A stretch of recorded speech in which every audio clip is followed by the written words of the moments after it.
Welcome back, Caleb. We're back. We're back. We're back. He's back. We're back. I'm back. We're back. I never left, man. I've been doing all sorts of You've been busy. rants and just, dude, I didn't get my silly opinions out to the world. Let the internet know what the problems are in America. Yeah. I mean, I feel like no one's really speaking that truth. No one. Just you. I'm the only one. That's why we're doing this. Yeah. Only I know the truth. So I gotta put it out there and make sure everyone understands X, Y, and Z. Yeah. Most people only get X and or Y. Maybe X and Z, but Not all three. never. Certainly. This is the only one. Right here. If new viewers, old viewers, you might notice New a viewer. new setup, new tech Right. up in our game for you. New microphones, new camera, old table. So, there you go. Very old table. This table is nostalgic. It's something that was built by friends of ours, and it's hopefully will forever be in our lives. But I don't know about that. it's gonna happen. Well, I mean, I know that they built it, but this thing's needs some love right now. Certainly. Okay. And it's heavier than fucking a boat. Yeah. It's this is stormproof for the wild Californian thunderstorms that come out in Los Angeles. This is where I'm going if there's an earthquake. Right under this. It'll survive anything. All right, Caleb. So we had a list of things that we want to get through, but before we get into that, I kind of want to hear you finish off your thoughts about RFK Jr. because I, as you saw, did a video saying basically two things. Number one, RFK Jr. is absolutely an anti-vaxxer.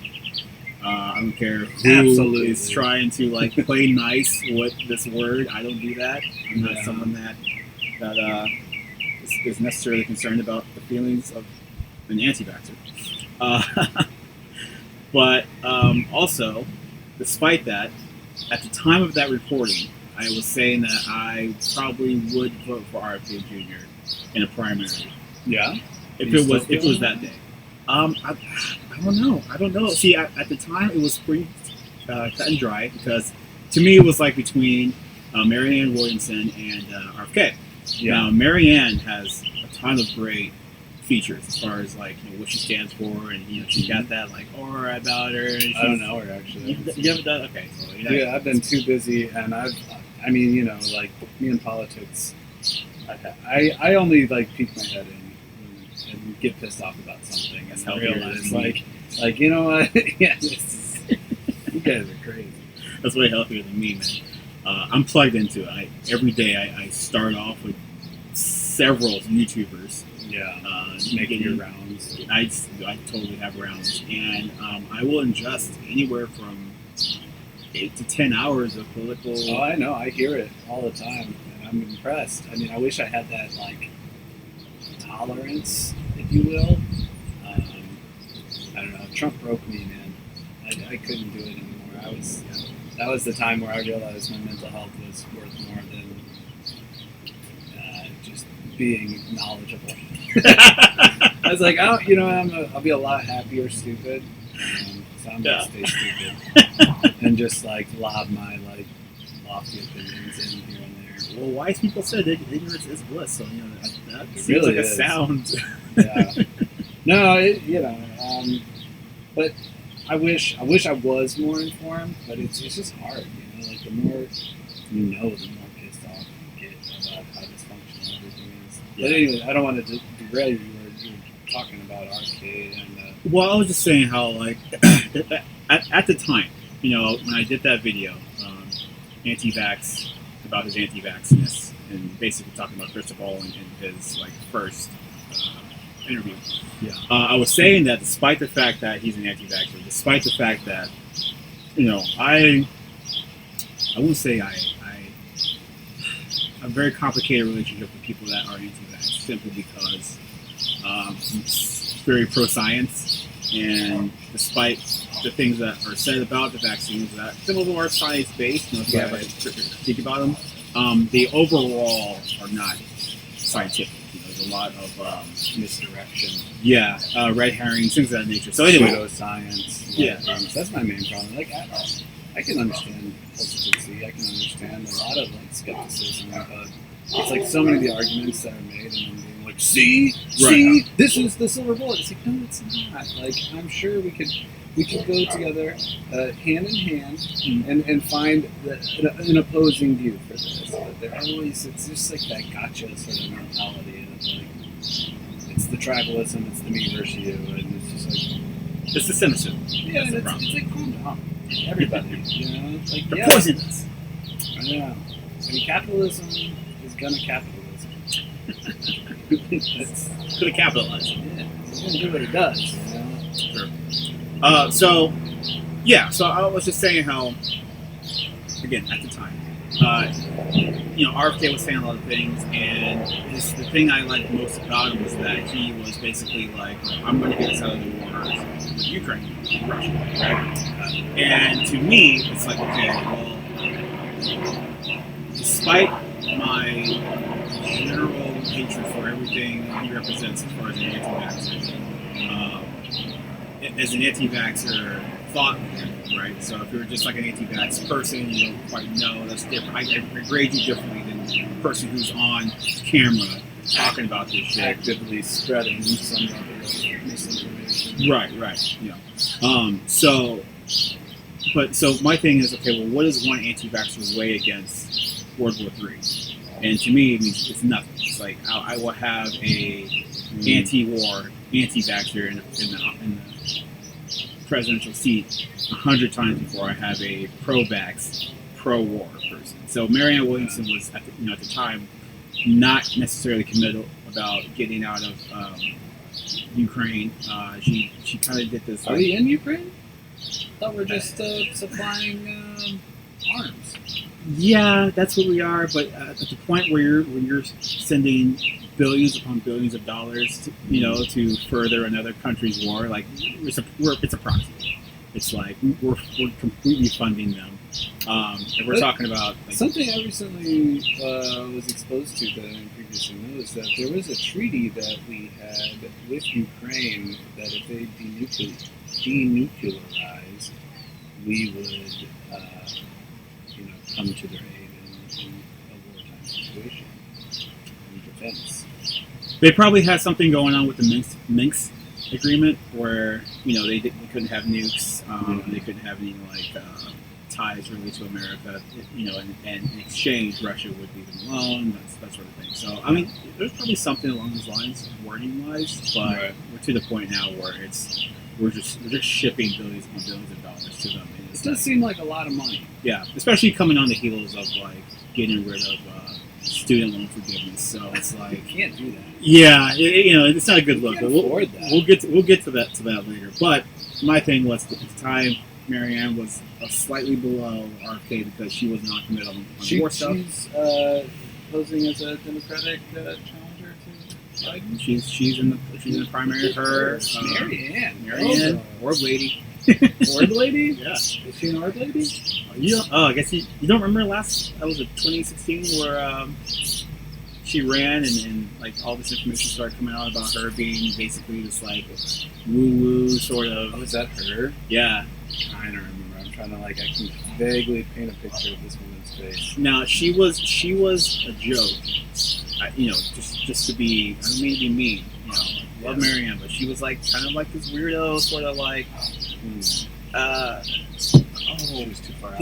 Gives your aura okay. But over the last 4 or so years, she's really sharpened her message to the point where it's it's very subtle. It's she's kind of shed a lot of that sort of. Good for you, Marianne. Yeah. So anyway, I was saying I would vote for RFK because he was anti-war, Marianne was non-committal, but since then Marianne's been a lot more vocal about we need to get out of the war. She still kind of hedges, I think, word-wise, but that comes with the addition of RFK being Wi-Fi gives you some sort of weirdo brain chemistry. Is he out there saying that now? Yeah, he was on Joe Rogan talking about there's a connection between the Wi-Fi and something it does to the way your brain functions. And he's anti-childhood vaccines, and he probably wouldn't say he's anti, but you gotta understand how people veil their conversation and the way they say things. It's you're anti. Words aren't aren't what they used to be. Right. They're just not, they're so, it's fascinating how words can be so malleable, and under the right pressure they can shift their meaning. And it's like the whole conversation around woke and how it was like empowering, and now it's just like demeaning, and like people being like, yeah, we don't own that word anymore. Yeah, woke went through his own arc. Yeah, words have like character arcs, and eventually they just don't get to own themselves the way they used to. No, they get taken away by the people that age. I mean, it's like, yeah, okay, cool. It's kind of like, it's just we're in a post meaning type of like society where anything can switch at any time. Like, yeah, they're ready, and what's relevant. Yeah.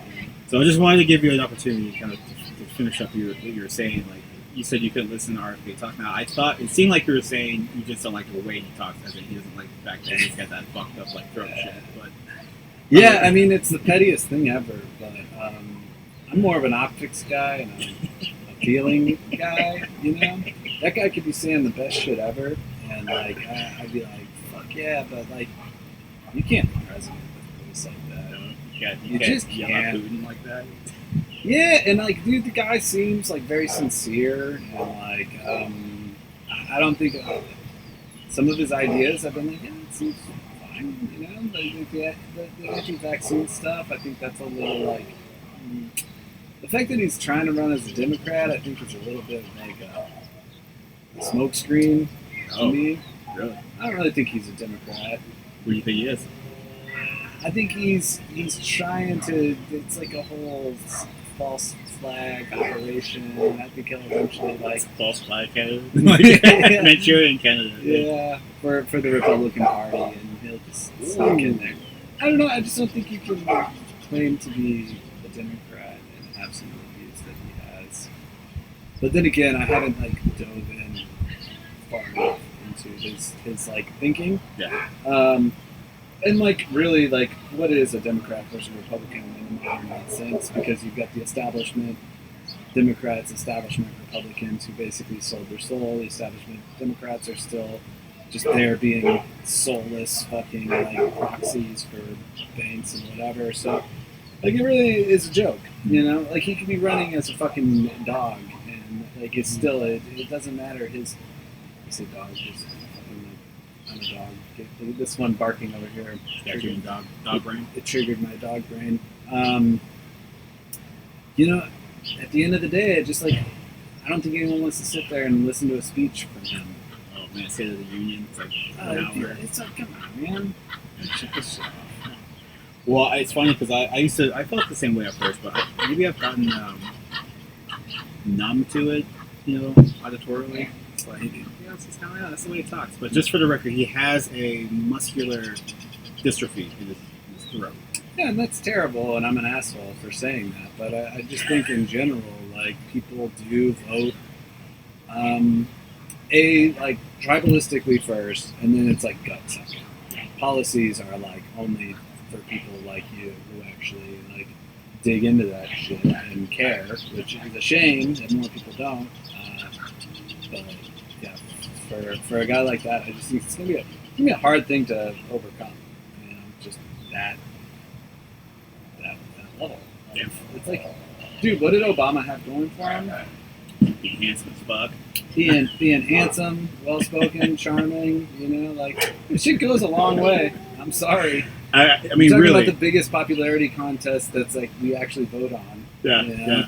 I mean, Jesus, yeah. No matter how much, because I'm not an Obama fan anymore, but anytime with Obama, I'm done. Jesus, the novelty of him being black has worn off. Half black, and then also being a sellout. But we can get into that some other time. But on top of that, it's just. You don't even want an audience for this podcast. No, you gotta burn all those bridges. Dude, this is a snowflake free zone. Wow, right? You're just saying snowflake. That just burned another bridge. We're fucked. But no matter what, no matter how much I know about how awful he is, anytime he talks, it just like puts me in this like safe space in my mind of like, damn, that guy is a that's the way a president talks, you know. Well, it's just been a very long time since we've had like a partially eloquent president. You know, Yeah. like looking back on that, and even that, it was like George W. Bush had a lot of his little like faux pas, but he could kind of speak. Yeah. He just couldn't say nuclear. Well, he would. Neither can I half the time, so I can't really fault him. I have to think about it nowadays. For I some don't reason. think about it. I say it the way I like to say it. Nu- I've got the way I like Nuclear? to say it. Nuclear? Is that what it is? Is it nuclear? Nuclear. I've always said a nuclear, but I don't even know at this point. It's like the Bearstein Bears at this point. Oh shit. It happened in my own brain. Someone tried to correct me. Was like, no, it's nuclear. What? Yeah, it was something like really That's definitely pedantic, and I'm like, that's not. That can't be it. It's knuckler. Nuclear. I'm like, yeah, I'm not saying that. Even if that is the correct way to say it, I'm not saying no. It's like trying to order a croissant. Oh, God. And no matter how you say it, you're an asshole. Yeah, the croissant. You know, it's Croissant. every other letter in there is silence for the C. Croissant. So yeah, okay. Well, if that was the case, I just wasn't sure if you had like, you know, if you're worried about him being an anti-vaxxer, or you just didn't like the way he talked. But you're right. I think you're right about that. To me, like, yeah, like, I can't. The vaccine thing is just too much for me at this point. Like, obviously, like, I feel like it's a conversation that gets way too heated or confusing for people, and it's so impossible to navigate. For me, I'm not the guy who's going to fix that, and I'm just so over it. I just can't, you know. Like, I had too many ugly fights and annoyances, and just it's burned a hole in my soul. Yeah. I will not heal. It was a rough time. It's definitely a rough time. Okay, so we'll move on then. So you've been gone for a minute, here and there. You've been around. You've been busy working on ads for various food companies. Yeah, they shall not be named. Can't name them yet. But hopefully you guys will see some of his work as it goes viral. You know, in the next coming weeks-ish, month-ish. We'll see. I mean, I have high hopes. I think it should do well, especially seeing. We'll see who they attach to it, but hopefully it does well. Yeah. But yeah, I've been very busy, been traveling. Now it's hot out here in Los Angeles, and in case anyone wonders about why I'm always with these headbands, it's because I sweat like a motherfucker from my forehead. Like I drip sweat. You're glistening right now. Well, that's fine. Anything under the eyebrows, I'm okay with that. But my forehead, like I'll start sweating like crazy, and like the sweat will get in my eyes, and I get like acid sweat. I I think. need one of those. My bald ass head just start. Yeah, if you got a problem with that, like My contacts get the salt and the sweat in there. yeah, it's the worst thing. So I do this for safety, for my own eyeballs. But the heat here is nothing compared to what you experience down in Nolans. Nola. Yeah, I went down to Nola. Mm-hmm. You and your old lady. Yeah, and the old ball and chain. Yeah. So how was it down there? What was the highlight? Well, Well, you had to work while you were down. I had to work the whole time, so the highlight was my computer breaking, which it cracked, and that was terrifying because I was like, initially I was going to take the week, and then it started getting crazy at work, and then I was like, I'm not going to be able to take the week. Like, I'm going to have to work the whole time, right? I don't usually do that. I've got a good machine here. When I go into work, I take the laptop.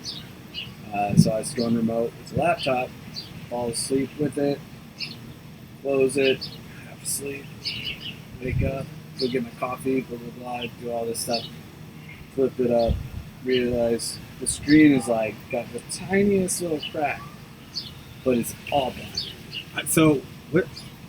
You crushed your glasses under it? My glass is like in here like this. Oh, okay. You know, like this side up, I guess, but mine are a little like thicker in here. Yeah. So it just like pinched like right in that like lower area, Yeah. Okay, I can see that. and it just and it was a weird bird. Yeah, so it went all black, and this was after getting chewed out by the creative director the day before, and basically kind of soft veiled threat of like you're all going to lose your jobs if this doesn't get sorted. Capitalism. Great. So there's a lot of stress with that, and but yeah, I still got to go out and experience the city. The city's like really really fun, but like and it's like New Orleans has like cool like it's like spooky. It's like a shithole, but kind of like has a lot of charm. Swampy. Very swampy, hot as fuck, like humid. You walk out, you're sweating immediately. I couldn't do that. I would be wearing this shirt and like my headband. Well, it's the thing too. You walk around a lot. You can walk and you can drink in the streets, which is cool. But also, you walk so much and you sweat so much that like you put on a buzz and then you're like immediately like I'm sober again because you're just putting in so much work everywhere. Went to Bourbon Street. Bourbon Street is insane. Don't go there. It's not safe. I feel like any street and or city that allows you to drink on it. It's every street there. You can drink everywhere in that city. Like you can walk around and drink. I'm pro that. Yeah. I'm like, fuck it. Yeah, let's do it. You can't do anything in Los Angeles. It's like it's no fun. Yeah. They're anti-fun. You know?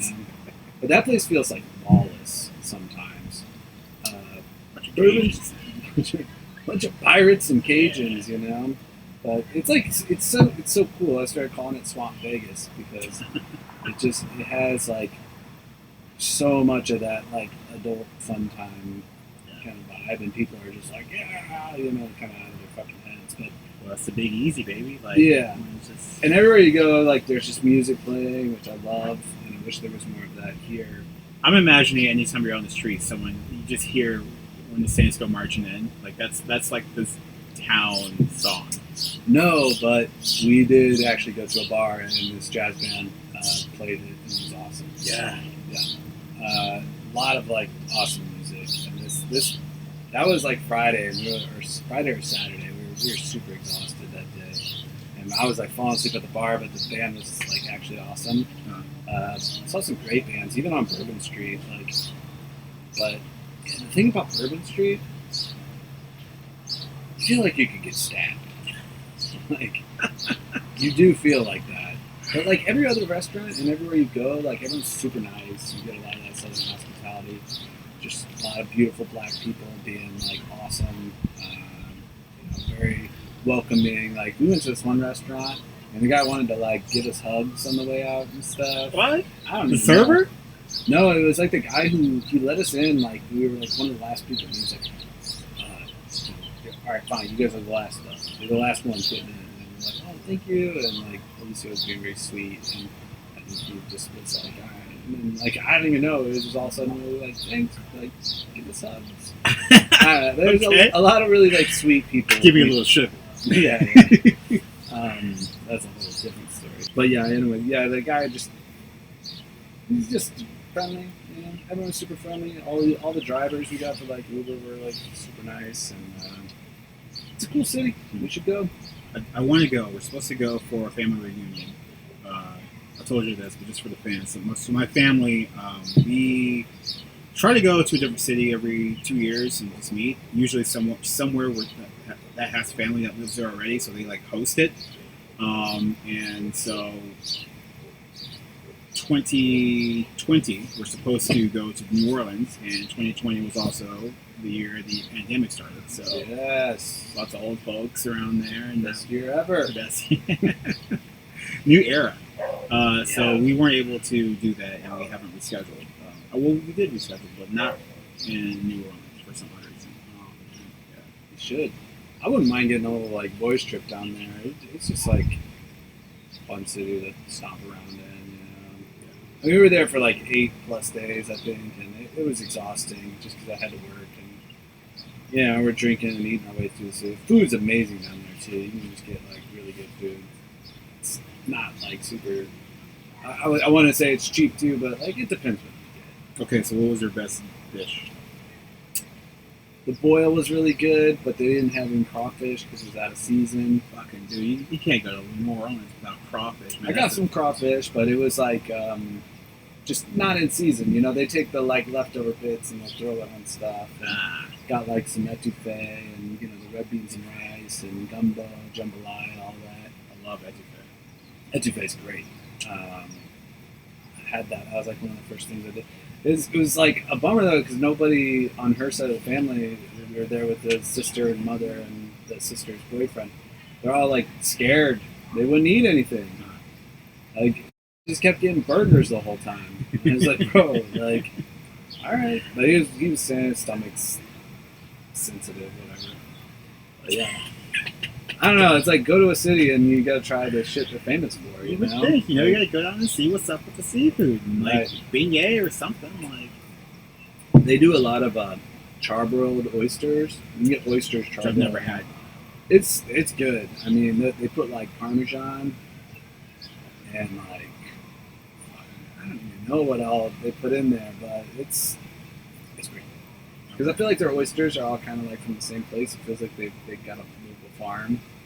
They're not like, here's 4 different ones from 4 different areas. Like the raw ones, when you get out here, they're all like, this one's from Chesapeake Bay, this one's from fucking blah, blah, blah. And they go all nuts. Yeah. And they're like, cool. And they all kind of taste different. Then they all kind of taste the same, so they dress them up. And they do like oysters Rockefeller, or like barbecue, and then charbroil, or like different ways. And they're good. It's just different. I mean, I love oysters, but I still like the raw ones that are like fresh from different areas, probably more. Yeah. I think you got me on oysters. I think we went somewhere and I had my first oyster with you. Oh, yeah. Mercantile, I think. Mercantile we were getting. We had that dollar oyster special. Yeah. Damn, that's a good spot. It's gone. It's when?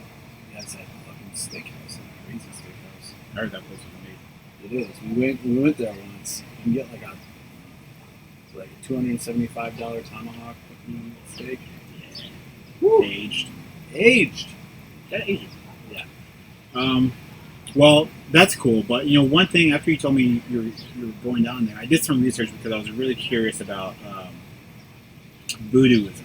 Mm-hmm. Now, obviously, voodoo's got a lot of cultural things. American, Asian. transatlantic, Haitian. Yeah. We went to a voodoo museum. Okay. Yeah. And like it's a serious museum. It's like they want to tell you the real shit about voodoo.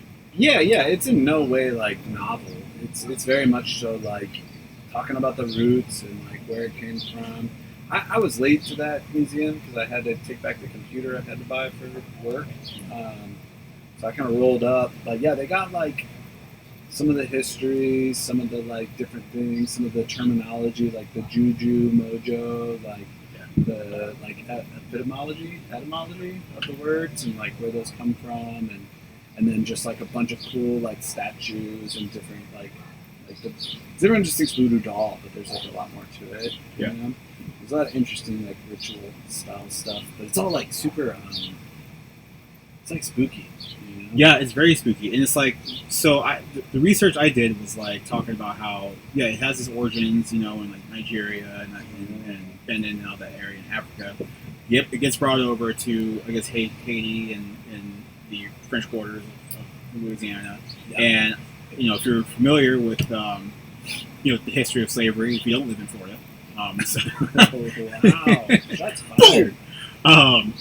So if you're familiar with some of that history, it's like you weren't allowed to bring your religion with you, like as a slave. They basically beat that out of you. They wanted you to become something else. So what the slaves did was they mixed their voodoo with the religion of their areas, which was Catholicism. Mm-hmm. So voodoo, like modern day voodoo, especially in the Louisiana cut, it's got a lot of parallels to Catholicism. Like there's a lot of like this person is this in voodoo, whereas it's the same person in Catholicism. Like Peter, Saint Peter, like has a parallel.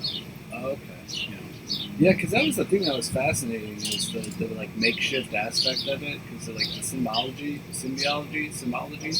of everything that you would see there. There would be like crosses and things, but then there'd be other like altars and things that were just like foreign, less familiar. So yeah, it is this weird marriage of like ideologies, but it's really cool. I would love to like study it more and find out like more about it, because it's kind of sad too, because the museum was quaint, to say the least. It was like all of like 2 rooms and then kind of like a gift shop and then a separate gift shop, which I don't know if they were related or not. So it was like the same as the museums, but whatever.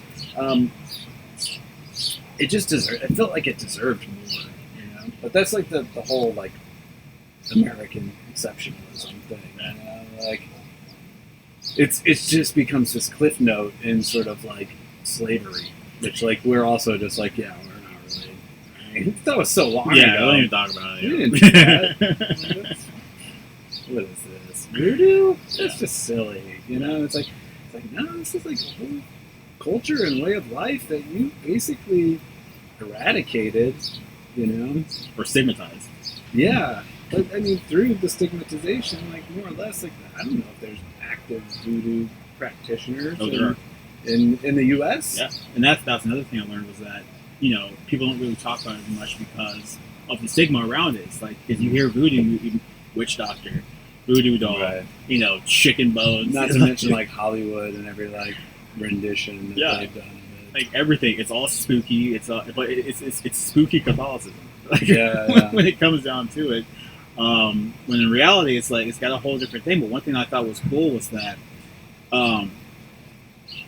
you know, in Catholicism or any other Abrahamic religion, really, the idea of being possessed by a spirit is a bad thing, right? You get an exorcist, you know, you get the spirit out of you. And in voodoo, being possessed is like it's an honor. Like, Nice. yeah, like a spirit has possessed you because they want to send a message through you, or like, you know, they're trying to help. It's like Being a prophet, pretty much channeling the spirit through you. Yeah, which if you think about how voodoo people are depicted in media, they always, someone always gets possessed by some shit, something along those lines, and it's like this sinister thing. It's like, no, the spirits are trying to guide you. They're trying to like show you something, and it's like, oh, that's kind of a sort of like beautiful way to think about your connection to the spirit realm. Yeah, no, it's funny when you back up and like kind of remove yourself from the I don't know, like puritanical, like white Christian values that we like grow up in like American society, and start thinking about these things like Dia de los Muertos. Yeah, butchered that, I'm sure. But it's like a way of honoring your dead and communicating to them in a way that's like everyone like acts like, oh, that's so like sacrilegious and disgusting. But it's like, no, really, like you just start thinking about it differently. Like it can be a really beautiful thing, and like just different art and viewing, like our communication through our ancestors and how we want to do that. Because there's a lot of that in the Buddha, that it was like honoring the dead, or like leaving mementos and like asking for favors. Like there's little like shrines and things where you could put like $1 or like something meaningful to you as a tribute, and like say a blessing or ask the spirit for some sort of guidance or like to look after this thing in your life, Right. So I don't know. I just think it's so funny, like the history of Christianity and Catholicism is so vile in terms of how much like perspective they've eradicated. Like even like paganism, like idea, like Christmas was a pagan holiday that they adopted just to help get like Germany on board, like shit like that. Where it's like so many of these like things that we're like, it's not wholesome. It's like, no, you stole these things. We're really good at stealing things.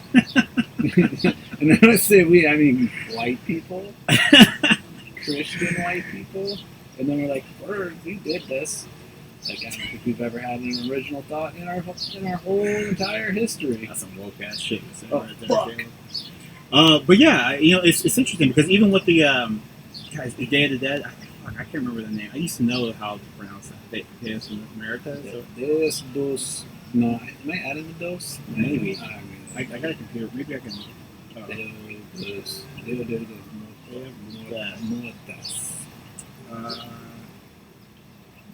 You just get the movie. Is that what it is? This is what the people want. Dia de los Muertos. I was close. Dia de los. Okay. Well, sorry if Dia de los Muertos. Sorry, our Hispanic and friends. yeah, but even with that, like that day is to, like you said, honor the dead, but it's also that culturally it teaches people not to fear death. Death is like Right. another dimension. It's another like experience in your life, and it's like it's something that you should be afraid of, which is a much healthier way to Right. like address death and its inevitability. The Christian shame game. Right. You know, it's like because you know it's you know they teach you like yes, you know your spirit moves on and you get to go to all this other stuff and we honor that. We honor like the grim, like effectively they honor the Grim Reaper. You know, like just like hey, we understand your power and we understand you and your Yeah, it's so much cooler, you know, like the idea of like smaller spirit, lesser spirits and lesser gods, and instead of just like we got one big god, he knows everything. He gets pissed though. yeah. It's He real created mad. the universe, but he'll get mad at you. Don't touch yourself. Don't jerk off. He hates that. So, It's like, so oh, and he created the universe. yep. He's very concerned, and it's like, what are we talking about? This is crazy. These are facts, man. Anyways, But yeah, so that's cool. That's cool that you went to New Orleans, and I'm jealous. And you know, hopefully one day I get to go down there. oh, so before we move on though, the other cool thing there was we took a little carriage ride, and it was about Spooky one. it was a spooky carriage ride, and they talk about some of the spooky history, which you know, as much as like it's got this vibe because you know there's those like gaslit lamps on a lot of things, where which is like one aspect of it, but then just also the architecture and the way it is, and Yeah. so you just kind of get this feeling like there's so much history here, but then there actually is like a lot of significant history, like not only with just slavery and it being this mass port for you know bringing in people, Blacks. black folk, but also just some of the stories there. It's like there's a lot of vampire stories in New Orleans. Oh wow. Okay, so that's not something I'm. It's not like there's a real connection to vampires there, and they told this like really fascinating story that a lot of it started in like New Orleans. I'm gonna fuck up a lot of the history, but essentially there was too many men and not enough women, Okay. and so there was this Big one problem. specific boat that was supposed to come in, and they were like I can't remember if it was the French or if it was the Spanish, one or the other, because it was kind of dual occupied, and then like there was a Spanish king for a while that wanted everyone to speak Spanish, and everyone was like basically like fuck you, like we're going to speak French, and you know the job turned into Creole or whatever it is, you know. But they reached out to them and they're like, send women, like we need women, we don't have enough women here, you know. And so there was a boat they sent with like women. And essentially, like they were like young women to be wed, you know, Okay. like to help like this area with like morale and whatever else, you know, making the population. That's insane. It is insane when you think about it too. It was just like somebody like was like, daughter, you're getting on this ship. You're gonna be on this ship for 3 months, and then you're gonna get there and you're gonna meet your suiter, and you're gonna like, how far have we come? Yeah. You know, like We're that shipping was- women around. yeah. So anyways, like long story short, all of the fucking girls got like scurvy, Oh god. and with scurvy, you like lose teeth, you get really gaunt, you get really pale, you get like you know big rings under your eyes, and so somehow there was this coven of women who were like worked for the church that were in charge of bringing these women into like and then like marrying them off, Okay. essentially. So they weren't just like showing up on a ship with like whatever.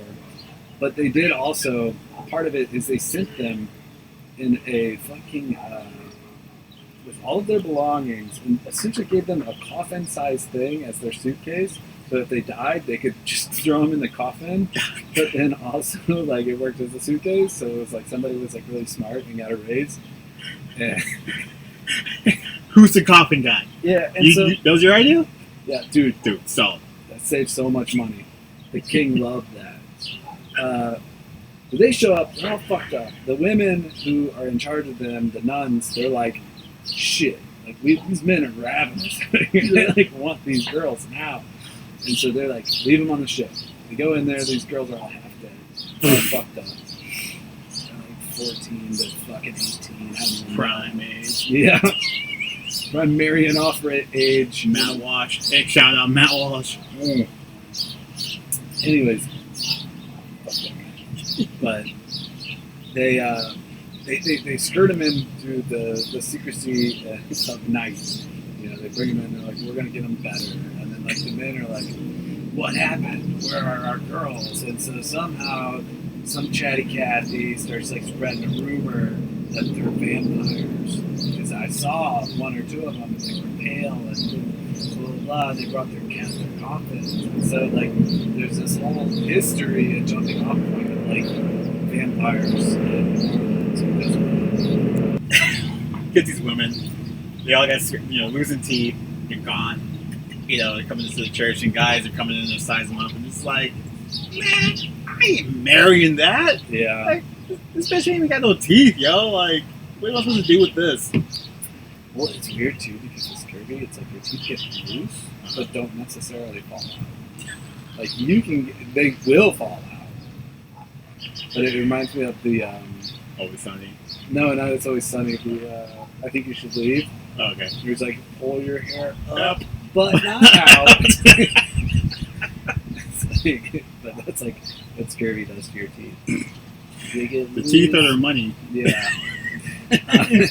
But it was such a fascinating little ride. They took us through the whole city and would tell us little stories, and there's all these cool little ghost stories. And it's funny, like I'm a skeptic, but I'm also like easily spooked. Like I can get very like, oh god, that's weird. And there's all these ghost stories about places and hotels, and they're like, oh, there's this little boy who visits the guests there at night. This is a whole different story, but yeah, it was really cool. I don't think I can do it justice. I think that was the closest one I could, but that was the vampire origin thing, and I just thought of that book I read, which was like Abraham Lincoln versus vampires or whatever, which is all in New Orleans and Louisiana, and I was taking a ferry. I think they made it into a movie, which I never saw. Dan Day-Lewis. Yeah. That's right. I'm surprised his role is Lincoln. To be Lincoln the Vampire Slayer. Yeah, he's a pretty cool. Yeah, that's pretty sick. That's a really cool story about how if a city needs more women, they just round up a bunch and send them out. Back in the day, you just message the king, send some minors over here. Yeah. We're horny. We're horny for young girls. And the king is like, for real, I get that. Well, all right, get that. Here we go. I'm going to go let these families know. King's going to do you a solid. Firstborn's heading out next week. Get your shit together. We already got coffins made for you. I mean, suitcases. We're ready. No questions were asked at that point. Like, what is this coffin for? Like, do you think, like, all right, I don't think you were allowed to love your kids the same way you are. No, not at all. You were just like, you're here to help, and like, if I have to sell you, I will fucking sell you. Right. Like, you were not like a gift. Like, when we were growing up, your parents are like, oh, you're so special, you're an angel. And back then, they were just like, you were a commodity at best. At best, but also, I mean, I think every parent back then knew that any one of you motherfuckers could die. Yeah, that's why they just kept having them. Yeah. Like, all right, you have a baby every 2 years. I'm not going to get too attached to either one of you. Yeah, you will be lucky if I make eye contact with you 3 times in your life. Yeah. You get one hug on your birthday. One birthday. Not every birthday. You choose the right one. Choose wisely. Mm-hmm. But yeah, it's a different world where it's like, especially if you have a woman, it's like you're useless. So like the only thing you're good for is you hear that? Being bred, right? You hear that, America? According to them, their sensibilities back then. You said the words. I'm gonna take it away. Okay, well, I wanted to kind of talk about another thing. Well, actually, let me ask you, because we are surprisingly 45 minutes in. Okay. The sun has moved several times, and now it's out of my face. So now I'm extra dark because it's summertime, and I'm getting my summer coat. I think we're okay. Do we want to go into Supreme Court skipping submarine stuff? No, I want to hear the submarine. I don't care. We could like. I don't know if you have anything. We can go long. Well, the thing about it is, it's it's fun talking about this stuff, but it's also like, oh, I gotta like edit this. So I'm like trying to be like, I don't want to be doing another 3 hours. Fair enough. But we can maybe do. Okay, well we can go over everything. Okay. All right. So next thing I want to talk about is my recent obsession with submarines. Okay. You and the world. I mean, I've been looking up videos. YouTube's been feeding me videos about how submarines work and how they implode, things of that nature. Yeah. Scary. Have you been following this whole Titan submersible? I mean, absolutely. I mean, who hasn't? I mean, I haven't I know the general talking points. Yeah. Okay. So I realized it was a nightmare I didn't know I was having. Like, it's nightmare fuel I didn't know I was missing, I guess I'd say. Just, you mean like dying in a submarine? Well, dying in a submarine is like... So, prior to this event, I thought if you were in a submarine and shit went wrong and you were dying... Just go up? No, you'd like it sink, and like you drown. Oh, yeah. No, it's horrific. Oh, yeah. So that's the first thing I've been learning about, like, this whole submarine thing. It's like how extremely, like, horrifying it is to die in a submarine. There's so many ways it could go wrong, but yeah, like, honestly, the, like, quick implosion is probably the best. It's the best, but also it's like just the thought of that happening to your body. It's like, what the fuck, So, but it's like, okay, so for people who don't know what happens during an implosion, there's a lot of different theories of like what exactly happens, but the gist is this, right? So you're in a submarine, and on the moment of implosion, the friction of the water, because you're down however many meters, miles deep, right? People don't recognize that water, like, is a thing. Yeah. Like, because you can wade your arm through it so easily, like, people think it's like mostly air. The amount of pressure, it just gets exponentially more, like, deeper. Yeah, because it's literally the weight of the ocean, right, on top of you, coming from every direction. Right. So, so we don't really understand that. Like, we can't really comprehend that until you like experience. So when you're at depths, for which the Titanic is at right now. If there's an implosion, the friction of just the air inside of the submarine and the movement is quick movement. It's so vicious. It's like here? Yeah. It's so vicious that it flash fries you. Oh, it flash fries you. Yeah. That's the first thing. Now, your skin? Is you burn up. You ignite. Right? And some say it's temperatures nearing the surface of the sun. Yeah. So you have a flash igniting, right, which essentially vaporizes you. Yeah. While at the same time you got water coming in and whatever contraption you're in. So it seems like the Titan was made out of cheap shit. It's carbon fiber, right? No, like, you didn't hear about that part of it? Well, I know it was like pieced together, but like the hull itself was made out of like carbon fiber, something that wasn't good for pressure.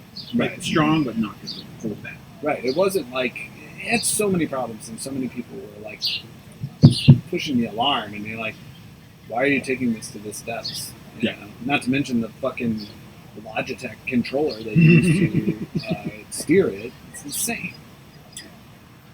We'll get to that too. Yeah. But so it seems like maybe because it was carbon fiber, maybe it was simply shattered. But if you have like a metal, like something that is actually graded for depths like that, it constricts. So you're being flash fried, squeezed, whatever's left of you, squeezed into a pulp and like effectively vaporized to the point where you're not, like you're just not there. The thing is, that's all going to happen in like an instant. Though, exactly. Which like I'm fine with. I would rather that than sit there and be like, oh, we have a malfunction. We can't go up. We've lost connection. To be like, in a claustrophobic tube with like these other people, and just be like, we're stranded, we're stuck. That would be so much worse to me, because that would just be like hyperventilating, panic attack, like you're stuck, which is the worst thing because you're going to eat up all your oxygen and just have to slowly accept your fate. Right. So the visceral destruction of all of your molecules, that's better. Like, really. But also, fuck those guys. I mean, I feel bad for the kid, but a bunch of billionaires who spent $250,000 on a fucking joyride down. I'm sorry, fuck you. Like, I can't. When that's like multiple people's salary that you're just going to spend on a little like jaunt to the bottom of the sea. And also, fuck the guy who built the fucking sub in such a shitty way. Like, you don't cut corners on a fucking like submersible. That's where my ire is. The more I hear about how many corners he cut, the more furious I get. It's so dumb. Like, I cannot even think, like,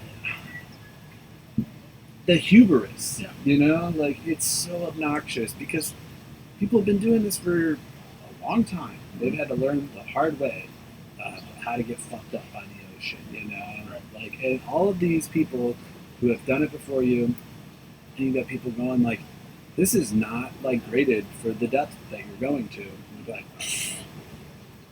what? Are you fucking, like, who are you? What do they know? Yeah, it's so dumb. Trust the science.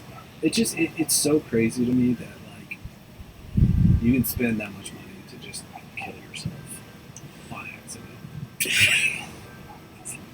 I don't know, it's fucked up, but I don't think there's a lot of sympathy out there for anyone who died, except for maybe the kid who was, like, 18. That's something that's interesting because you're right. There isn't. You can go on any like blog or comment Nobody's section. being like, yeah, they're all just like interested in more of the spectacle, but there's a deep seated, like deep entrenched sort of like, man, fuck these billionaires in there, fucking rich.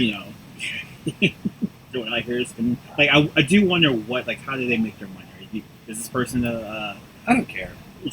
I'm sorry. I'm like so like, fuck these billionaires. Fuck them. Fuck all of them. I do not care at this point. Yeah.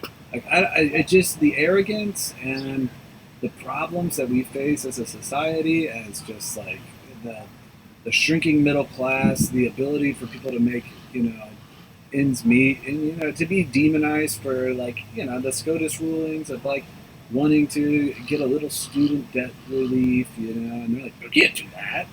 And it's like the two-system fucking judicial system we live in, where if you're rich enough, like, real jail's not a thing that you have to deal with. we don't need to throw you in there with it's fuck. I don't care. Like, I'm so, I have no sympathy for a billionaire who spends $250,000 to go fucking look at the Titanic, which is something I never had the opportunity to do. It's a hypothetical I couldn't even entertain because it's like, no, that hypothetical is not real unless I become a billionaire. Right. And have enough fuck you money to kill myself in some stupid way like that, Yeah. Plus, also, is let me ask you this: is wanting to see the Titanic? Is there something macabre in that? Because the Titanic isn't just a ship at the bottom of the ocean; it's like a memorial. Yeah. It's a grave site. Right. Like, and like, what do you get from that? I saw the Titanic. Like, you wouldn't believe. Like, it's just like. You drinking your fucking fine wine, your fucking like $100,000 fucking glass of wine, and being with your other billionaire friends, and like, oh yeah, you just have to see the Titanic. You just have to. I would say it probably is a right of like, oh yeah, I'm such an adventurous type of person that I went down into the ocean, but also I don't know these are rich people thoughts. So and all I can think is fuck you. Like, I don't care, like that's all I can think when it's like. Yeah, I went down to the Titanic. Okay? How much did that cost you? $250,000. Fuck you. Chump change. Fuck you. Go fucking die. Go die down there. And you did. I just can't. I can't care about those people. They don't care about us. That's the thing. We are not like real people to them. That's where it's like the ruling class and like billionaires and the people who get to make the rules and live in their own fucking version of reality, they don't care about us. Okay. I could die. My whole family could die. They would have the same. I don't care. Yeah. They've killed people. Like, I'm not saying them, the ones who died, but billionaires and capitalistic decisions have poisoned entire communities based on greed and making more profit. So fuck. Just had another derailment. Yeah. Well, fuck you. Fuck you. You're poor. Fuck you. So if you're rich, fucking die somewhere. Go to the fucking Titanic and die there. Go fucking die there. Sorry. Okay. All right. Oh, I like it. I'm just like, every time I saw it, I was just like, this is so stupid. Like, everything about it is so stupid. And like, it's just, you could have used that money for anything. Yeah. You could have fed, some hungry people. No. Can't see the Titanic, bro. And I get it. Once you go enough money, you need new ways to get your fucking rocks off, you know? I mean, that was the thing. They were going to go down there and they were all going to have this massive fucking, like, rich person circle jerk. That was going to be the best, but... Karma? I don't fucking know. Oh, man. I wish karma was real. Yeah, that would be... yes, we need that sort of justice. That was the justice. But to the submersible itself, yes, like you said earlier, it's like they had that Logitech controller, which apparently was a Bluetooth, which is like, what? I heard it was Bluetooth. So not only was it a fucking PlayStation controller, dude, the motherfucker was wireless. You were asking for it. You were asking for it. I can't even, Wireless. Technology is great, but it's not. Like, when technology goes wrong, and like, you don't want to be troubleshooting that. Fuck, fucking batteries. I don't charge my controller. We don't even know if the Wi-Fi gets in our brains yet. Yeah, I know, right? How are you using Bluetooth? Messes with the membrane. And Logitech is notoriously shitty. Like, fucking hardware. Yeah. You wouldn't buy that to fucking, like, run on a PlayStation or a computer. The only reason you would have a Logitech is because you told your mom you wanted a fucking Bluetooth controller, and she saw that was the cheapest one on Amazon. Right. And She bought know it better. for you, and you fucking never used it. In Christmas. You went and at Christmas you got that. And you went and bought a different controller without telling her. Dude, it was hilarious. Okay, so my Nintendo 64, I asked for a controller for the following Christmas, the Christmas after I got She it. got you a Pelican Bay. It was definitely one. It was a Mad Catz. Yeah, that was really bad. I remember I bought one, and I was like, "This is why? How is this so much worse than the normal one?" It was always like, I had 4 controllers. I had the 3 regular ones, and those were in the first 3 ports. And whoever picked the controller last got the shitty Mad Catz one. It was like bigger than the regular one, so it was like you got kid hands, you can barely hold it. Yeah. Clunky as fuck. The buttons barely weighed twice as much on one side for some reason. So it was the one that was the last big controller Shaking port. and things would be moving around in there. Yeah, you'd have like that one screw that came loose, so it would rattle around. So on top of that controller being the one that didn't have the rumble pack, that we just stuck in the memory card because remember you had to the memory card went to the. That was like a way if you found out also like when you go to your friend's house and if you like got stuck with that one, you're like, I'm the least liked friend here. I'm fourth in the friendship. That was the ranking. Before there was MySpace top 8. It was the top 4 on your controller. Because kids, like there's one that's gonna be like, I ain't fucking playing with this, and he's gonna be like pushing it on you, unless you're ready to fight. Which you would have to if you want to. I'm anti-bullying. That was bullying. I'm pro-bullying. That was absolutely. The pecking orders are real. You can learn where you're at. Straight So yeah, beyond that, controller, the carbon fiber, which is better on tensile strength, which is pulling away, than it is on construction, which is what it was needed. for submarine. Right. And beyond that, man, it was just there were stores of things being put together by zip ties and duct tape. Didn't have an emergency. $250,000. Exactly. Like, please spend some of that on because you're supposed to have a secondary submersible that if the first one gets in trouble, you can radio to your secondary one to pull you out of the ocean, right? And it didn't even have that, and it was just like every red flag, every rule you're supposed to follow of safety, so he ignored it. I also heard there was for a while they still thought it was like a thing. They were like, "Oh, we can go get it. We're here in banging every 30 minutes," and then apparently that was bullshit. Yeah. Because the U.S. Navy was like, yeah, we heard an implosion, and we just sat there we're not telling anybody. What was that about? Well, I heard the rumors that the military has sonar capabilities in the area. They don't want people to know, so they didn't want to like say something. But then after they're like, well, that was the first rumor. The second rumor is they heard it and were going to say something, but the thing is they weren't necessarily sure it was an implosion, and they didn't want to be like, oh yeah, there was an implosion, so stop looking, and then come to find out like the things are floating on the surface. So they didn't want to like stop the effort, I guess, search. But military shit, you can't really trust these motherfuckers. So it's not. What's up with that? What's up with that military-industrial complex? Why won't you let me trust you? Just gotta go kill some people and be all secretive about it. Make $1 trillion in the process. You just need to stay. Where are the aliens? Where are the aliens? They're soft rolling that, man. I know. Roll it out harder. Are we ready? That's the problem. Are we ready for it? Been ready, dude. You're gonna be on the top of the U.S. Bank building and like telling the aliens to pick you up like in Independence Day? No, I'm just gonna sit back. I like the weird shit. Like I'm gonna sit back, watch you all get weird. I'm gonna let you all go crazy. Mm-hmm. Everyone on the internet is gonna like lose their shit. I think we're too desensitized to it at the moment, simply because we haven't seen any images.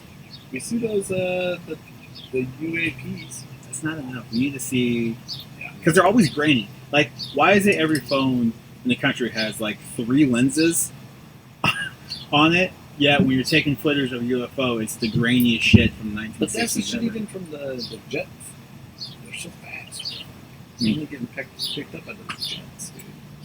Oh, man. That Vegas one, the guy was like, oh, it's my backyard. It's like, bro, like, take your phone out and snap a picture. Yeah, that one was stupid. That one, there was like a footage of some light thing. Like something fell from the sky. But this guy, like, he was a kid. I'm like, you tell me your first instinct was not to film this. Right. Shut the fuck up. Like your phone's like glued to your hand. Yeah. You for sure are full of shit. You're literally on your phone. Yeah. There is no way an alien shows up and everyone's first instinct is gonna be to fucking pull it. Right. To be like, oh, I didn't think about it. Yeah. I was not you're full of shit. I wish. So you're for certain. You see saucer right here. Be like, holy shit. I filmed that shit. Would you go outside? Man, I don't know if that door's Where is it going to land here? It's not going to land nowhere here. I don't know. Yeah, we'll find some spot. I don't know. There was a cat out here the other night. And the light was on, and then the light went off. The light down there. And I was like, I couldn't see it anymore. And I was trying to turn the light back on. And then the light turned back on. So, spooky. If a cat can do it, Voodoo cat. Aliens can do it. Well, maybe we'll get our chance to see. Real quick, aliens are they good? Or are they coming to take over? Good, evil. I don't think. Why would they want to? Unless we have like a resource they really need. If they were here to do something like that, they would do it. You know? If they got intergalactic space travel, we don't stand a chance. Yeah.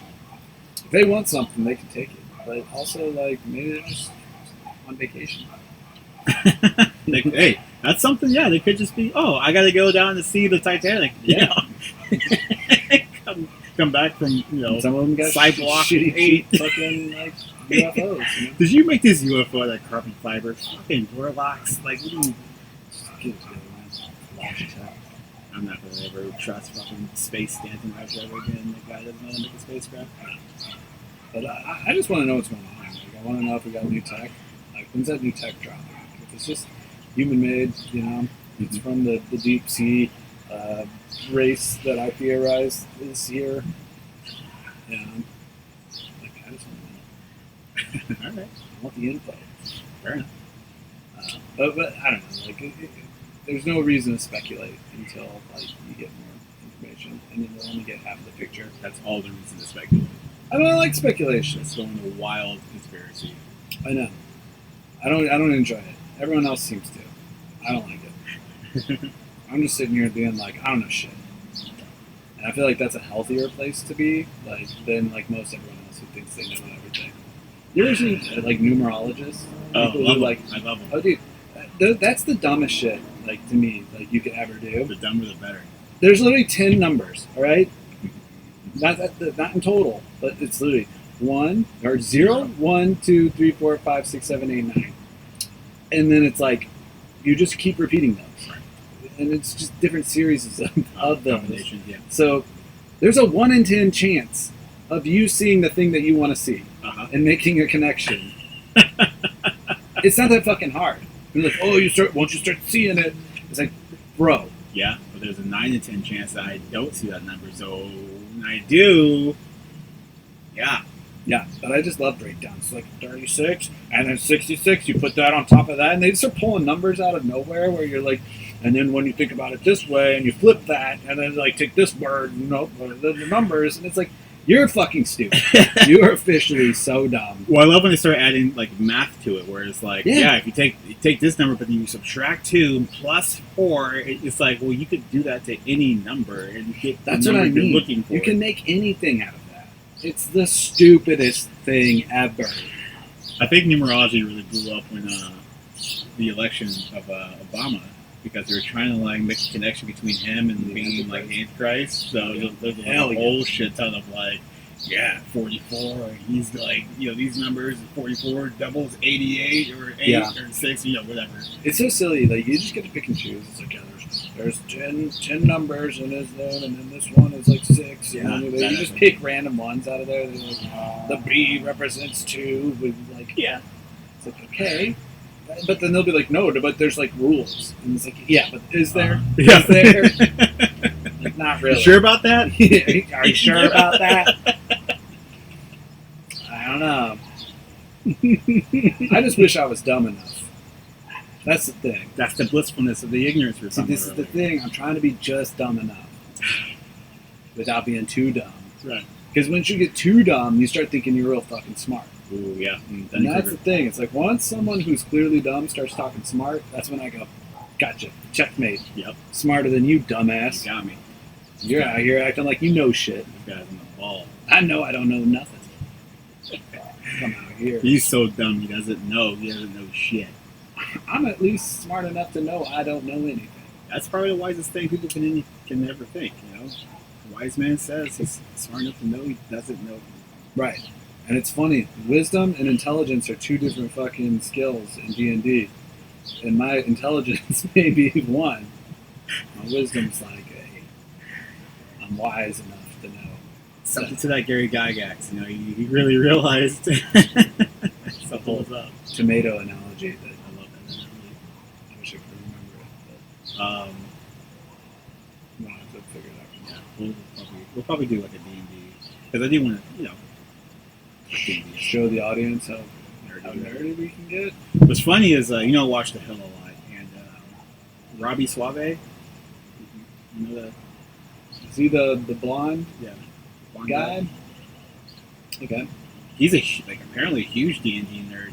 And he talks about it often. He's always like, oh yeah, I played Zelda this weekend, and like I played like fucking 4 hours of loser. Yeah, he's like really nerdy about it. I'm like, oh shit, like Robbie, like I'm gonna hang out with him.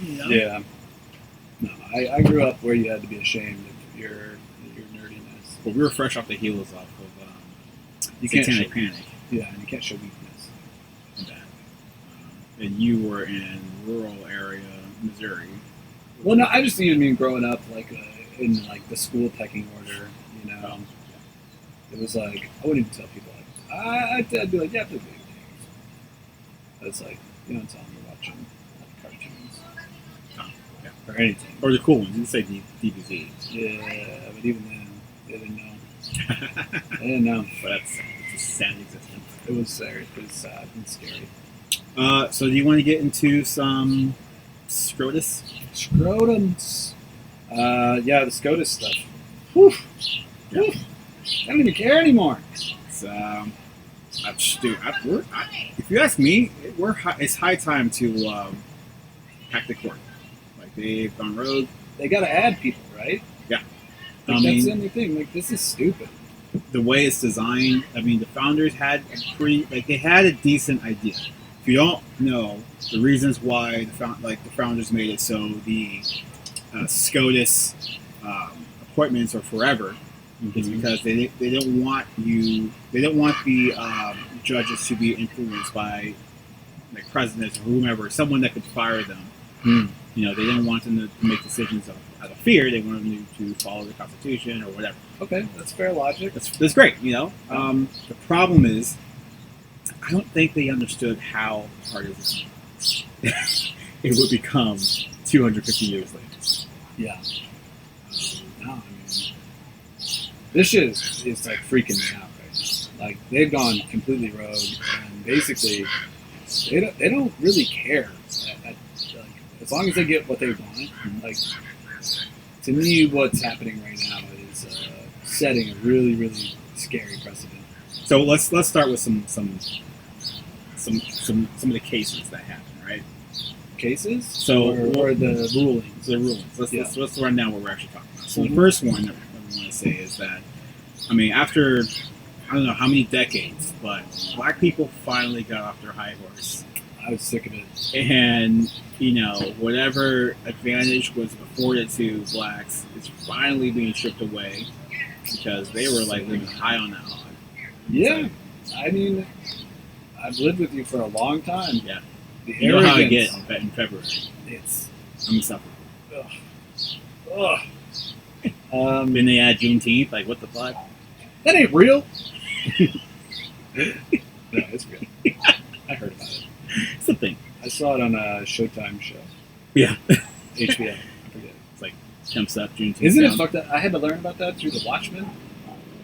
Are you serious? The Watchmen series was the first time I was like, I thought I was watching like a work of fiction. I was like, what is this? What is You happening? grew up in Florida. What the fuck? I grew up in Missouri, but no one told me about like Juneteenth and like anything. They didn't teach that in public school. You never told me about it. Well, I guess, you know what, to be fair, yeah, I guess they didn't really say too much about that in public school. But, I got a bunch of blacks around me, Yeah. my family. So, yeah, I've always known of it. That shit happened. Yeah. Yeah, no, it was like not a thing that was really on my radar. Well, all that to say I'm this. glad they're finally doing it. Yeah, we got rid of affirmative action, which, God, there's just so much I can say about this. And really, I guess it comes down to, let me give you an example of someone that said something really dumb one time, right? Okay. I was talking to someone about vaccinations, specifically polio. This was probably 3 years ago. So this is even prior to all the recent anti-vax bullshit that comes from COVID stuff. And he said to me with a straight face that we don't need the polio vaccine anymore because no one has polio. Yeah. Okay. And I didn't know, like, you know when you hear something so, like, shocking and stupid, you don't know how to react necessarily without, like, exploding on someone, because you don't want to attack someone that thinks that. Right. You want to be tactful. But Sure. what do you say to someone that doesn't understand the reason you don't have polio today is because of the vaccines? Yeah. You can say that, but I don't think that exists. You could say that over and over again, and they're still not It's not going gonna to get it. register. Okay. Yeah, but at the same time, like, yeah, I think most people who are that dumb are just going to be that dumb. Yeah. It's really baffling to me. But I'd rather skip past that point because I can't really make a proper like analogy or anything from that, because I guess with affirmative action, I don't know how that bill was actually written and or how it got to SCOTUS that they were able to make a ruling on it. Was there a white person who was claiming they were discriminated against and was like, due to affirmative action, and didn't get into fucking Harvard? Yeah, if I'm not mistaken, it was probably something along, not white, it's more of a, I think Asian. There was like a whole thing about like, okay, Asians are discriminated against, and which we'll get into it in a second, but I think that was the sort of like horse they rode to like Trojan this thing, right? So it's like, okay, well, there's some sort of discrimination going on, but it's stupid because it. Well, just to kind of wrap up what I was saying about the other thing, it's like, the reason why people think affirmative action doesn't need to exist, even prior to this case, is that the idea is that, well, there's no racism anymore or something. Which is also like a crazy place to say, we had a black president, or we had like all sorts of thoughts of like, blacks are here now, so you don't have to worry about it. But it's like, guys, like that affirmative action helped get us to where we are, to the point where you can, not that it would matter, but you still think that racism doesn't exist. Yeah, I think it's funny, like, white people want to make the argument that, like, affirmative action is sort of like this crutch, or this, like, it gives black people this unfair advantage all of a sudden, which, correct me if I'm wrong. I mean, the idea was to even the playing field just a little bit, to give people the opportunities that they weren't being given, just due to not just systemic racism, but inherent racism that was like existing. Just overt racism. People are like, no, we don't want you here because you're not the correct skin color. Right. So, to bring it back to your vaccine, like, it's like, okay, so we did that and that helped. It actually did help. But now it's like, but we're entering into a territory where it's like, it's doing too much. Is that what we're saying? Well, they're saying that because in their mind, with Harvard and all that stuff, there are black students that are getting 1350 on their SATs that are getting into Harvard, and there are Asian students that would get 1450 on their SATs, or 1400 for a black student and 1450 for an Asian student. I think that's some of that. But anyway, so the idea is that because merit-based thing is kind of ignored, which is like, I guess demonstrably speaking, that Asian students get a higher grade. They're using things like, he's like too Asian, or does it fit? Sort of like these intangibles to like choose a black student over the Asian student, and it's like hurting them, right? Yeah. Okay. So in my mind, it's like, okay, no, I get it, but at the same time, these tests are not perfect. No. They don't accurately assess your intelligence in a way that people think. They certainly, assess your certain levels of recall and memory and things that you know. Sure. But like there's other types of intelligence, and if they're going through a interview in which they meet, representative of Harvard and like kind of vibe with them, and they have other sorts of things going on in their life, and they take into account like, this black student came from Compton and worked their way up to a 1400 test score, versus this other student who's had every other advantage given to him. It's like, okay, cool. Let's go ahead and give this black student a chance to get in. So I'm curious because I don't actually know. And forgive my ignorance on the matter, but was affirmative action something the government implemented, or was it something colleges elected to allow for more diversity within their ranks? If I'm not mistaken, affirmative action was more about work. The government had that with work, but colleges, they adopted the ideology, right, for diversity. Now SCOTUS has said that ideology is illegal. So how do you even rule that? So now, because before they probably had a certain percentage of like, we want whatever percentage of black, Asian, white, Latino. Mm-hmm. So now they're just like, you can't even ask a question about race, or how does it work? Well, that's a good question because how do you? It's like the same way. How do you enforce affirmative action? And I guess with enforcing its non-use, I guess it's like they would make them say, okay, well, admit the people who have the highest test scores. I mean, if you don't, but at the same time, like, couldn't it be a school's policy and/or want to have a more diverse school base? And is that now illegal? Like, I'm so confused as to like what the repercussions are because I don't understand the initial like rule and or ruling. Like I understand like point in time like why it should have and was a thing, because it's like we need to have more diversity and like we shouldn't be excluding people based on race. And I mean I understand from like a without even thinking past the whole everything else there is of just going like I'm more qualified. Right. But like what if my company is focused on having a more diverse voice and having more like you know there's other sides of that argument and like what is to say I'm more qualified? It's just a test score.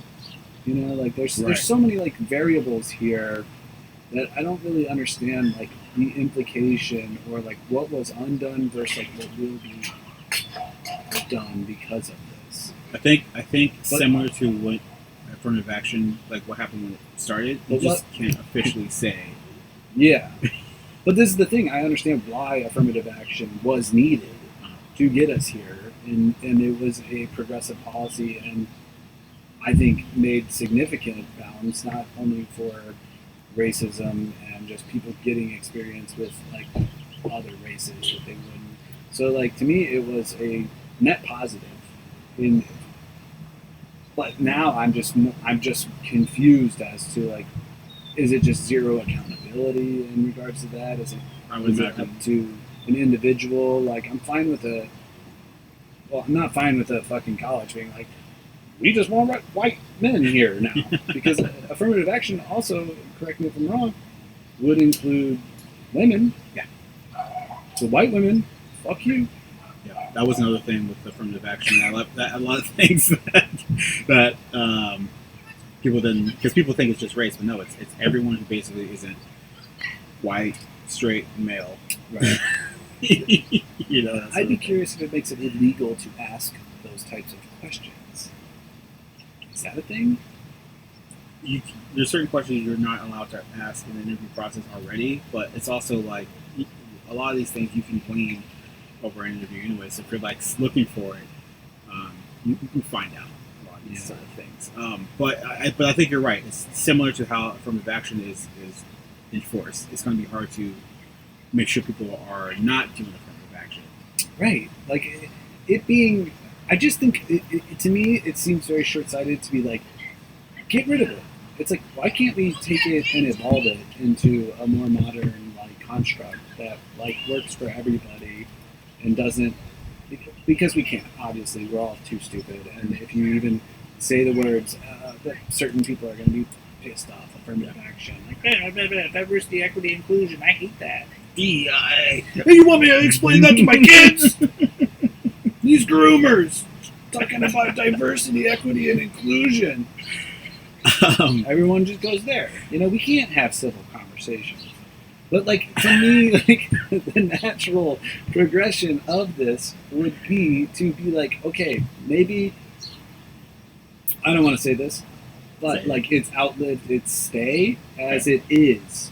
And why can't we take that framework and expand on it and make it more robust and or acceptable to where it doesn't feel like it's discriminating against anybody, because you're not going to get rid of data analytics on race, gender, or whoever attends your thing. But like to me this all comes back to this whole like culture woke war fucking mindset of just being like we're just anti that because it's like but it's actually done good things for people. Like you can't objectively say it hasn't, you know? Right.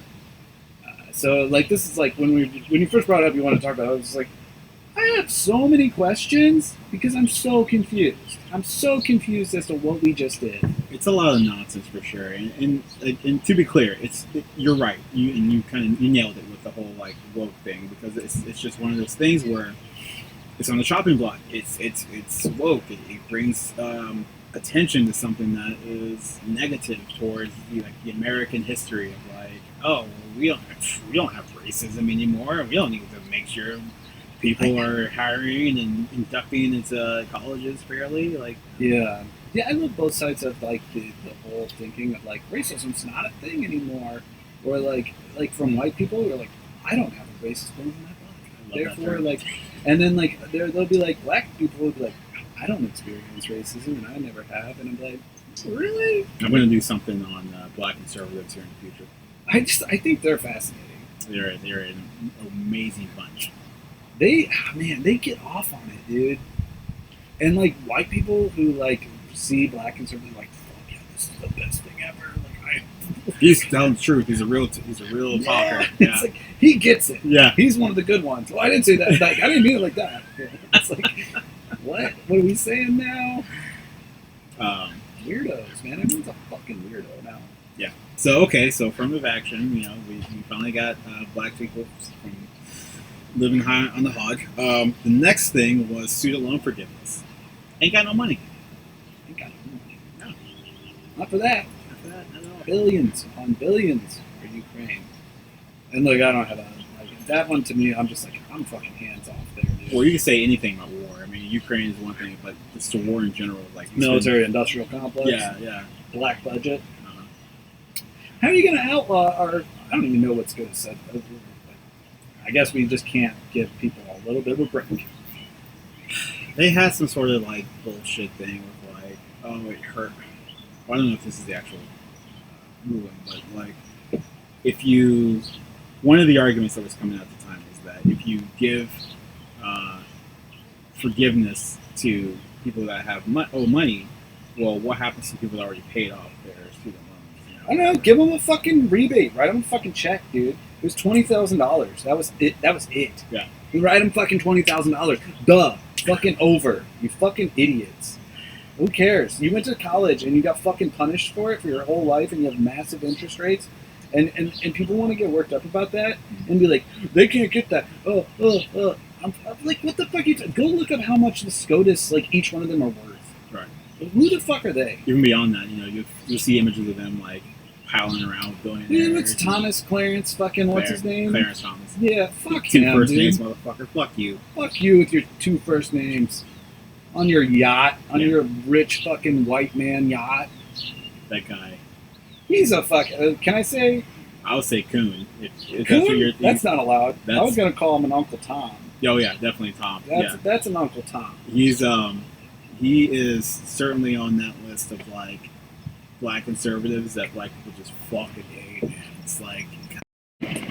He just seems like such a... Oh, man, I'm like... Disconnect from reality for that guy. Yeah. Like, he just lived in this white bubble, I feel like. Well, it's just funny because the blackest thing he's done is marry a white woman. So it's like... Oh, shit!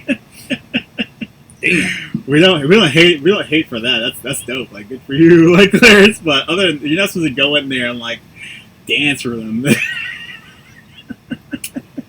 Yeah, man. He looks like he would lecture you on some shit. Like, pull your pants up. Yeah, in a way, like, bro, you ain't the culture. You don't know. He's just bullshit, man. He's a gaslighter. He fucking lies about all sorts of shit. That's the thing too. He's been lying. He's been sitting here acting like, oh, I never did any of this shit. And like, oh, we pulled all the records. Yeah. You're here like accepting all this money from your white uncle. It's just baffling to me. Like, these people don't give a shit. This is why I'm like, fuck billionaires, fuck this ruling class motherfuckers. They don't give a shit. Can't even give you $20,000. You went to school and got punished for it, and your whole life gets ruined. Some people, that's their reality. They're started off their adult life in massive debt that they just went, I'll never be able to pay this. Pretty much. And you guys were like, well, that was your fault. You're a fucking idiot. And it's like, oh, sorry, I didn't get fucking born with this silver spoon in your mouth. But, sorry, I wanted to get educated. Yeah. Why should you be punished for that? And then I just don't understand other Americans who are like, this whole like anti-science, anti-education mindset of people who are like, can't see beyond their own stupidity. And it's like, they're the enemy. It's not your fellow American who went to school and got a fucking education, and then all of a sudden they're liberal woke. And it's just like, well, maybe they're just asking different questions than you, but also why should they be punished for getting an education? Well, it's funny because that actually is part of the problem, is that colleges are, for a long time, have been thought of as like liberal, like manufacturers. Oh yeah. Which would make sense because typically, if you've had a chance to get out of your own space around your like family and like get to meet new people at a college, the world looks bigger. yeah, you understand that things aren't as black and white as they were inside your church or something like that. So it's like, yeah, that is going to open your mind to more quote liberal sort of things, but it's not like liberalism. It's more like reality, right? I don't know. Like my point of view, and I guess if you want to call it liberal, is just like the ability to see multiple points of view. Mm-hmm. Maybe not fully clearly, but just understanding that mine isn't always going to be right. And You want to be humble for sure. yeah, I mean, I think there's liberals who take it way too far and get way ahead of themselves and like decide things that are like way beyond their pay grade to decide for society, you know, and want to force things on people. But most of the woke culture war shit, to me, comes from corporate America, who's just exploiting it and weaponizing it and shoving it down everyone's faces, and then the internet is just... That's the bad one. Yeah, but then the internet just fucking does this like torpedo fucking head dive into the toilet just to, you know, see who can eat themselves faster, you know? Right. But it's like, stay focused. It's these fucking billionaires and these motherfuckers. So it's the antagonism towards education is probably one of the biggest Achilles heels in American culture. You know, in a functional society, we want everyone to go to college. Yeah. They didn't understand things beyond what they were taught in high school, middle school, whatever. And like the idea would be, okay, cool. You give someone the opportunity to get educated, and they go on to create the cure for cancer. But wait, I'm close. You've been tinkering around in the garage. Yeah, it's I'm close. I get it. But it's like we don't have that because the person whose mind is geared towards figuring out the cure to a cancer or AIDS or whatever, that person is unfortunately right now too poor to even go to college. That person is working at an Arby's right now because their parents they had the misfortune of coming from a family that is too poor to send them away. So now the rest of society can't benefit from their brilliance. Yeah, I mean, there's several hypotheticals like that, and then also just like things that happen every day where, oh man, I had such a point and I completely lost it because I was listening to yours. But yeah, there's such an embracing of our own stupidity. And like finding, like being emboldened by our ignorance, you know, like there's this anti-expert, anti-science, like hysteria that is so present, and this whole like I'm doing my own research, but it's like, yeah, but the way you're doing it and your problem solving and the way that you're not testing your hypothesis and then finding a conclusion that actually disproves your hypothesis and then going to a different hypothesis. Instead, you double down on your hypothesis and just keep like trying to conduct different experiments in the same way. Like that's not how science works. That's not how experts get to their conclusion. And granted, like large data sets and or the ability to decipher those is not a lot of people's like strong suits. And like data can be easy to manipulate and make it like look one way or another depending on how you frame it. But like most Americans, like ability to problem solve and or process information or look at like large quantitative like statistical sort of things and remove it from the human element of just anecdotal evidence, it's just like not functioning, you know? We're not taught those things, and it takes a little bit of fucking work to get away from anecdotal and to like remove yourself and to go off a few different perspectives and look at things like motherfuckers were so dumb on the internet that they were going like, oh, this billionaire thing is a fucking like is a distraction for some other thing that they're doing. It's the to the look at the fucking dead billionaires, and meanwhile they're doing something under the table. Like, what? They planned it. They planned this whole thing. It'd be like, everything was so choreographed in their fucking minds, and I'm like, what's more plausible? That there's a shadow fucking system of people who don't actually ever give themselves away, orchestrating, pulling all these things, or just some motherfuckers died in a submarine over here on one side of the planet, and then whatever the fuck else was going on. Like, news happens. Like people just like take any news thing and they're like, "This is made up." False flag. Yeah, it's like Wasn't even a submarine over there. yeah, submarines aren't even real. Titanic wasn't real. Yeah, like okay, numbers like 66, 32, 44 equals the Titanic wasn't real. Yeah, 2023, but Titanic. But that's how dumb like the people we're dealing with are. I mean, not everyone, not all of you, not whatever. Well, I mean, there is Gets something to that level. Yeah, there is something about that because it's like there's a I want to say arrogance, but it's not that. It's there's like a self-consciousness to it. It's sort of like understanding that and feeling of inadequacy. There's a Or word want for of that. control. Yeah, there's a word for that.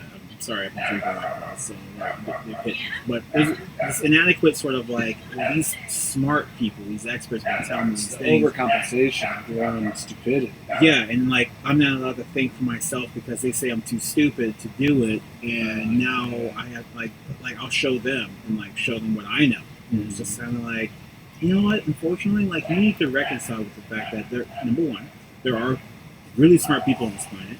Number two, you're not one of them.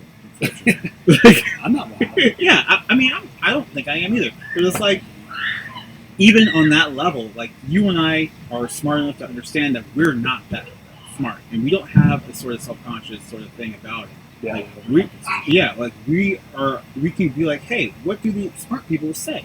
Let me say what they say. But there's people who can't do that because they're so self-conscious about being so dumb that they don't want to do that.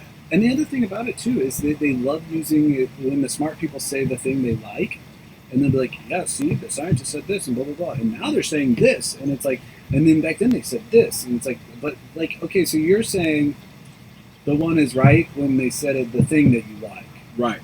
but like, science Convenient, right? Yeah, like you're cherry picking like your facts at that point, you know, because, and the thing about science and medical science, and you know, any kind of science, it's evolving, it's changing, it's always going to. That's the nature of it, and so you kind of have to like stay in the loop, and you have to stay on top of it, and like understand that there's some wiggle room. But like even with COVID, it was so infuriating because it's like there was constant information coming out every fucking day, and then they'd just constantly be like, "Well, see," Yeah. without any accountability of like their own like bullshit that they were putting out every fucking like month. Yeah. So it's just like completely irresponsible and stupid for everyone just to get ahead of themselves. But I digress. There was one more point I think I wanted to talk about, which was the SCOTUS ruling on the designer who they ruled in favor of not having to. What is the ruling? Do you know? Well, effective. I don't know what it's called, but effectively, you know, if you are a website designer, you are allowed to tell a gay couple if you are religious, and you feel like a gay wedding is beyond your beliefs, that you don't want to offend God by making a website, that you don't have to do it. So it's carbon copy of the fucking first one, which was the cake one. I don't want to make a cake for a gay couple. I'm Christian. Christian's fine. Beliefs. But the thing that's totally fucking batshit insane about this one, which I just found out this morning, was that the entire fucking story is fabricated on it's based on an entire lie. Everything about this story and this case is made up, more or less. So I don't know anything about this as far as that stuff. So I just don't understand how it gets to them, first of all. Like, but to give you the story, if you will, there's this woman in Colorado who basically like is a shit graphic designer, even if she is a graphic designer. Someone even said that she wasn't even, and it's almost like suspicious in the way that like all of a sudden she had this business as a graphic designer. Yeah. And like, and it's just funny, like it's shit design. I can say this because I do design work, but she's not LA level. She's just garbage. And so the case was made up.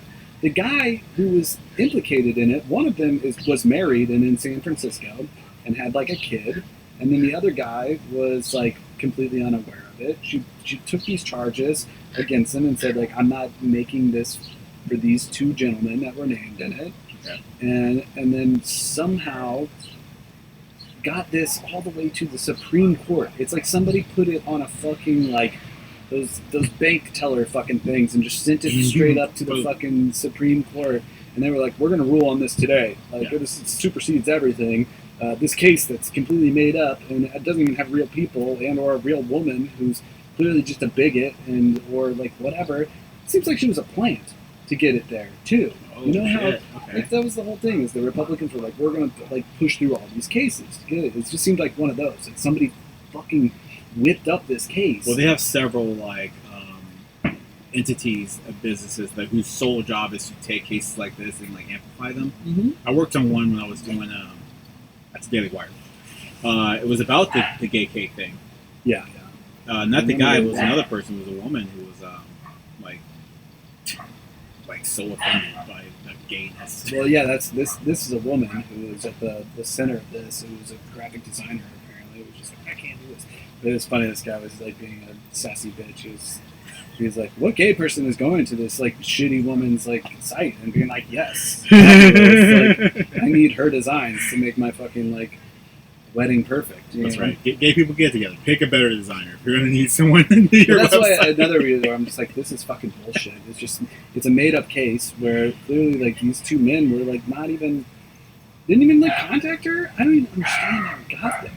And people were just like, it's a completely fabricated fucking case. And it got to the Supreme Court, and they ruled on it, and they said, yeah, it's a violation of religious rights. But I'm just like, when is it not a violation of my rights not to have religion fucking in my face? And like, if I don't want to interact with it, when do I get to say like no? Like, because like it's everywhere. Right. And if it's like I gotta make a religion, it doesn't be fucking held up. You know, but like you can throw your religious shit in our face. We have to deal with it every fucking day. Right. You know? But you're telling me two gay people, you don't have to fucking watch them butt fucking. What are we talking about? Like nobody, they didn't like sing like here's us making love. Yeah, here's you have to put this on the site.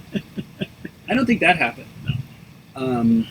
But it's so bizarre to me that you can just like make up a case and then the Supreme Court is like, we don't care about rules or decorum or anything. Usually it takes fucking like a year for shit to get to them. It's just so weird.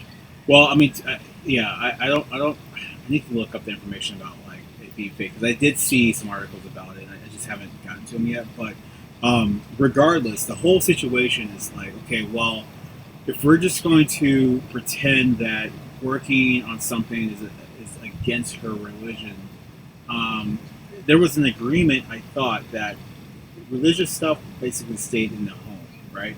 Once you get into the world of commerce, you can't just say, well, I'm not allowed to service certain people just because my holy book says so, right? Like you couldn't, like you wouldn't be able to say, you would have a lot more problems.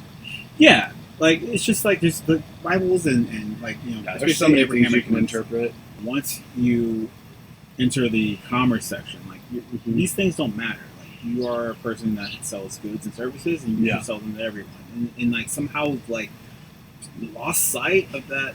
Oh well, I guess if certain things offend my religious sensibilities, I all of a sudden don't need to engage with society over it. And it's like, no, you can't do that. And the only reason why Christians feel that way in America is because Christians are already dominant religion. They don't have to worry about running into, for the most part, like a Islamic restaurant or something that's like, well, we don't serve Christians or like things of that nature. So it's like they're disconnected from the fact that it is in fact discrimination. It's a form of bigotry, and it's just like not conducive to a society.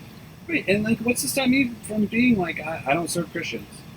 Nothing, apparently. Apparently, we can do that now. Yeah. Can I just put up a sign that just says like, I do not serve Christians? Like, I want to fucking like make a fucking like fake business and just like set that up and see where that goes. Mm-hmm. Like you get studies. Because will it get to the Supreme Court and like, can I make up people that are offended and like, can we just get it there and like, you guys rule on it because you guys know you're smart as fucking 9 people. Yeah. You guys are assholes. You're fucking assholes. You got Brett Cabby Boy. You got fucking what's her name and fucking Thomas Clarence. Fucking Clarence Thomas. It doesn't matter. Clarence the Thomas Tank Engine. He's now Thomas Clarence. It's the same difference. They're just what are you? Who are you? You really? Oh man, what kind of asshole just gets there and it's like, yeah, I'm gonna like assert my. You're asserting your religious fucking position on the rest of like the your conservative ideologies. Like, I don't know. It's just it's gross. It's so weird to me. Like, I wish I could like encapsulate my like sheer frustration with it because it just seems like there are no rules anymore. Well, it does feel like a backslide. You know, it's like we're in 2023 and we're still fighting over this shit. It's getting worse. In backsliding beyond like 1999, or you know, so I think that's the feeling that a lot of people get, like this knot in their stomach, because we have this Supreme Court that, through various stupidity on both the Republican and Democrat side, that we now have 6 of the 9 justices are Republican, and a highly partisan entity, which was it supposed they're to not be. Just like casual Republicans. No, they're like fucking fuck you. Like, I wish we could get the paddle. Like, go get a switch out back and let me fucking spank your bottom. Right. Republicans. And they're young. They Republicans have put out a very they're very tactical about everything, right? We've been fighting against Roe v. Wade for 50 years, and they're like, okay, we're gonna get these new justices in. We're gonna make them young, which is why you have Amy Coney Barrett, who like doesn't really have that much experience, like considering all the people they could have chosen. But they were like, well, she's like 30 or something, you know. So she's not that young, but she's super young. With the idea being that you're gonna be on the Supreme Court forever, right? So you're gonna live forever on there. So that's the tactic. Same with Kavanaugh. It's like we want young justices. That way they are there forever. Just fucking all of us. Good job. So, yeah, man. It's very disheartening. The fact that they were just like, they just woke up and they're like, you know what?